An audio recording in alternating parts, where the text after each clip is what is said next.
the wisest man መጽሐፍ ቅዱስ ላይ ንጉሥ ሰለሞን ምን አለ መሰላችሁ?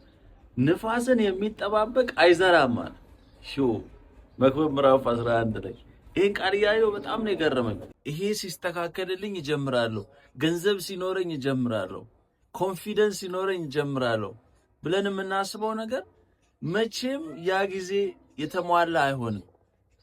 እግዚአብሔር እያለን ያለው ፈርተንም ቢሆን አንድ ስቴፕ እንድንጀምር ባለን ነገር አንድ ስቴፕ መጀመር መሄድ አለብን። ፍርሃት እንዳያስቆማችሁ፣ የትኛውም ድምፅ እንዳያስቆማችሁ፣ እግዚአብሔር በውስጣችሁ ያስቀመጠውን ነገር ዛሬ ጀምሩት።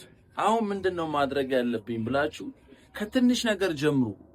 ንጉሥ ሰለሞን እንዳለው ንፋስን የሚጠባበቅ አይዘራም አለ። ስለዚህ ይሄ ምቹ ጊዜ የምንጠባበቅ ከሆነ መቼም አንጀምረው መቻች